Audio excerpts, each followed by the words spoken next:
আওয়ামী লীগের যারা চালক ছিলেন এই সময় আপনি তাদের বিচার করেন। আপনি দলটাকে বাতিল করে দিবেন, দল কিছু করতে পারবে না, রাস্তায় বাড়িতে পারবে না, অমুক করতে পারবেন। আপনি 1 কোটি লোকের সঙ্গে পারবেন? 1 কোটি লোক মাঠে তো নামেন, এবং হ্যাঁ মাঠে তো নাই, মাঠে পাবেন। ওই যে আওয়ামী লীগ যখন ক্ষমতায় ছিল তখন বিএনপি বলতো পুলিশ ছাড়া আসেন দেখাই দেবো, বলতো না?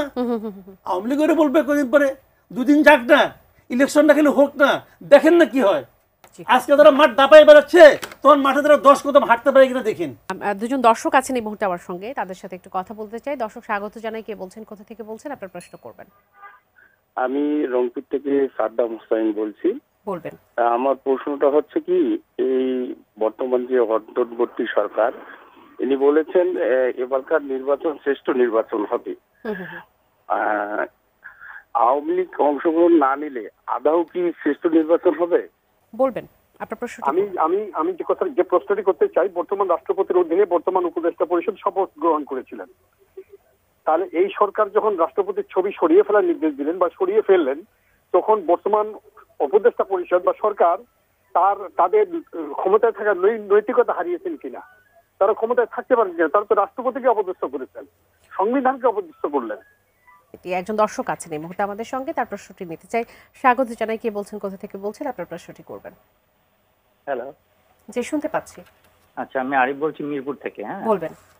যে আমার প্রশ্ন হচ্ছে যারা মাসুদ কামালের কাছে, দেখেন যে এখন আইন করে আওয়ামী লীগ নির্বাচনকে করা হয়েছে, বন্ধ করা হয়েছে, কিন্তু আমি একটু বলি যে আওয়ামী লীগ যতগুলো অপরাধ করছে মোটামুটি সবগুলো অপরাধই কিন্তু বিএনপি করছে। আমি ছোট করে বলি, বিস্তারিত বললে প্রশ্ন বড় হয়ে যাবে। দেখেন, আওয়ামী লীগ যে 16 বছরের দুর্নীতি করছে, তার আগের ঠিক 5 বছরে বিএনপি পরপর 5 বার বিশ্ব চ্যাম্পিয়ন হয়েছে, 2001 থেকে 2006, এবং এই অ্যাসেসমেন্টটা করছিল কিন্তু টিআইবি।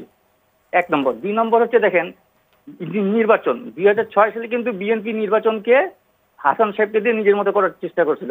16 বছরে আওয়ামী লীগ সেই কাজটাই করছে ব্যাপকভাবে। আবার দেখেন রাজনৈতিক প্রতিহিংসা, আওয়ামী লীগে বিএনপির আমলে আসুল্লাহ মাস্টারকে হত্যা করা হয়েছে, ইবিএ সাহেবকে হত্যা করা হয়েছে, এবং মাসুদ কামাল সাহেব জানেন হয়তো, তারও আগে 94 সালে মেয়র হানিফ ইলেকশনের পরপরই 7 জনকে ব্রাশ ফায়ার করে বিএনপি মারছে। এবং আরো মজার ঘটনা দেখেন, রাজনৈতিক প্রতিহিংসার গত 53 বছরের সবচেয়ে বড় উদাহরণ হচ্ছে 21 আগস্ট। বিএনপি যদি ইলেকশন করতে পারে এত কিছুর পরেও, আওয়ামী লীগ কেন পারবেন না? মানে আওয়ামী লীগ এই অপরাধগুলাই করছে ব্যাপকভাবে, কারণ 15 বছর টানা ক্ষমতা থাকছে। অসংখ্য ধন্যবাদ, আপনি থাকুন আমাদের সঙ্গে। মাসুদ কামাল, একই অপরাধী দুটি দল, কেউ বেশি সময় পাওয়ার জন্য বেশি আকারে করেছে, ব্যাপক আকারে করেছে, কেউ কম সময়ের জন্য কম ভাবে করেছে। তাহলে কেন বিএনপি নির্বাচন করতে পারলে আওয়ামী লীগ করতে পারবে না? আওয়ামী লীগ নির্বাচন করতে না পারার কারণ কিন্তু বিএনপির সঙ্গে তুলনা না। আওয়ামী লীগ নির্বাচন করতে পারছে না এই কারণে যে এখন যারা ক্ষমতায় আছে, যারা নির্বাচন দিচ্ছে, তারা চায় না আওয়ামী লীগ নির্বাচন করুক, অতএব আওয়ামী লীগ নির্বাচন করতে পারছে না। বাদ বাকি যে সমস্ত আইন কানুন লজিক দেখাচ্ছেন না, এগুলো অর্থহীন, এগুলি কেউ গুরুত্ব দিচ্ছে না। তো এখন যারা নির্বাচনটা কন্ডাক্ট করতেছেন ওনারা চান না যে আওয়ামী লীগ নির্বাচন করুক, অতএব আওয়ামী লীগ নির্বাচন করতে পারছে। এটি হচ্ছে মূল বিষয়, এটাই মূল বিষয়। বাকি যে সমস্ত লজিক এন্টি লজিক যা যা বললেন, ভাই এটা নিয়ে আপনি আলোচনা করেন, আমিও করতে পারি, কিন্তু কোনো কাজ হবে না। রাশেদ খান যে কথাটা বললেন যে আওয়ামী লীগের নির্বাচন না করার ক্ষেত্রে উনি যে যুক্তিটা দিলেন, আমি এই যুক্তির সঙ্গে একেবারে একমত না, একদমই এক। কিভাবে? আমি কারণটা বলি। বিষয় হলো আওয়ামী লীগ যে গণহত্যা চালাইছে, যে লোককে মারছে 1500 নাকি 1000 আমি জানি না, কারণ জাতিসংঘ বলে 1500, গভর্নমেন্ট বলে প্রায় 1000, গভর্নমেন্ট কিন্তু 1000 হ্যাঁ প্রায় 1000 বলে। তো যে সংখ্যাটা যাই হোক না কেন, হোয়াট এভার ইট ইজ, এটা নিয়ে আমার কোনো বক্তব্য নেই।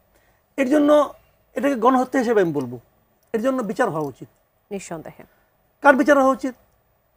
যাকে আপনি চিহ্নিত করেছেন, যার যার বিরুদ্ধে মামলা হবে, সবার বিচার হওয়া উচিত। আপনি ধরেন এই কাজটার সঙ্গে জড়িত আছে শেখ হাসিনা, তার মন্ত্রী পরিষদ, অথবা তার আগের মন্ত্রী পরিষদ, অথবা তার আগের মন্ত্রী পরিষদ।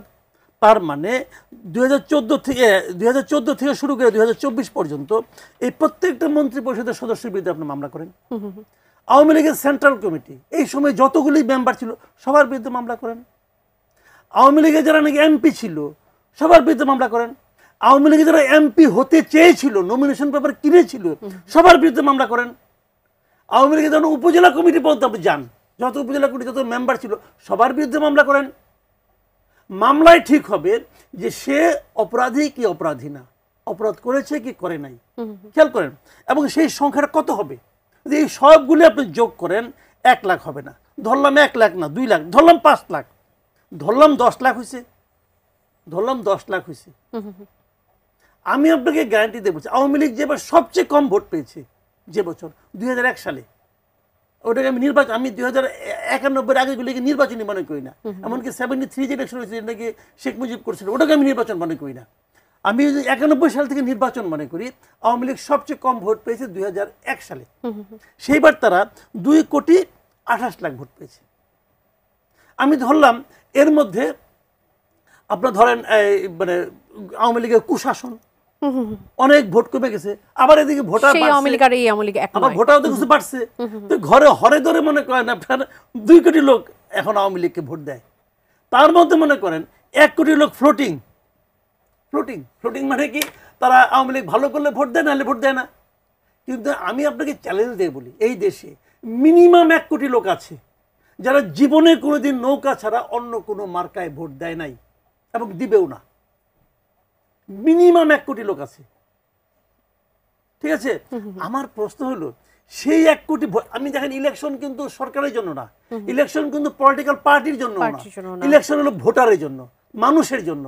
সেই 1 কোটি ভোটারকে, 1 কোটি যারা ভোট জীবনে কোনোদিন নৌকা ছাড়া দেয় নাই, তাদের জন্য এই সরকার কি বিকল্প রাখলো? এই প্রশ্নটা আপনি আমাকে জবাব দেন। আপনার এই প্রশ্নটি আছে, তার সাথে আমি এটিও প্রশ্ন একটু করতে চাই যে আওয়ামী লীগ যে অন্যায় করেছে, যে অবিচার করেছে, যে গণহত্যা চালিয়েছে, সেটির বিচারের আগে আওয়ামী লীগকে কি ভোটে আসলে নির্বাচন করার সুযোগ কি দেওয়া উচিত বলে মনে করেন? আমার কথা হলো কি, আপনি আওয়ামী লীগকে আপনি ভোট করতে দেন, আপনি যদি ওই 10 লাখ লোকের বিরুদ্ধে হত্যা মামলা করেন, আপনি বরং একটা আইন করেন যারা যাদের বিরুদ্ধে হত্যা মামলা আছে তারা ইলেকশন করতে পারবে না, এটা করে দেন আপনি, আমার কোনো আপত্তি নাই। অ্যাজ এ হোল পুরো পলিটিক্যাল পার্টি, আপনি আমি একটা সিম্পল আরেকটা উদাহরণ দিই, এই 2 মিনিট লাগবে উদাহরণটা দিতে। ধরেন একটা স্কুল, শিক্ষা প্রতিষ্ঠানের পাশ দিয়ে একটা গাড়ি বাস যাচ্ছে, সেই বাসে চাপা পড়ে 2 জন শিক্ষার্থী মারা গেল।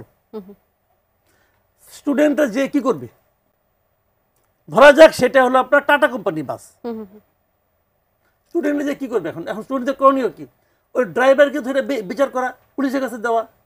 আপনি বলেন না টাটা কোম্পানি বাস পড়ে যাও, আচ্ছা বাস পড়ে দিলেন, কোন কোম্পানি? Tata company. অথবা যাও রতন টাটার কাছে যা কমপ্লেন করো, তোমার বাস আমার স্টুডেন্ট মারছে। তাহলে আসলে করণীয়টা কি? যে বাসটা চালাচ্ছিল আপনি তার বিচার করবেন, বাসটা পুরাই দিবেন না, কারণ এই বাস কিন্তু গত 10 বছর ধরে চলতেছে, অনেক মানুষের উপকার করছে এই বাসটা।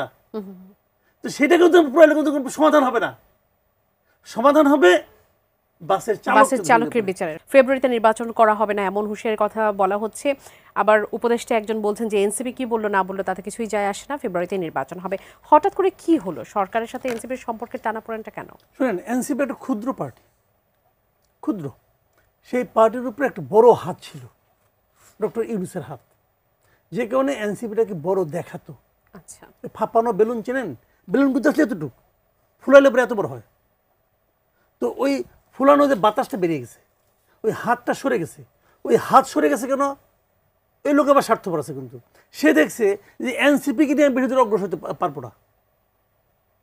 তো উনি যে এখন ওনার নৌকা ভিড়াইছে বিএনপির ঘাটে, বিএনপি আগামীতে ক্ষমতা আসে আমার কিছু একটা সুবিধা টুবিধা দিবে, অথবা আমাকে একটা সেফ এক্সিট দিবে, অথবা আমাকে প্রেসিডেন্ট বানাবে, এই ধরনের একটা প্ল্যান মনে মনে ওনার আছে।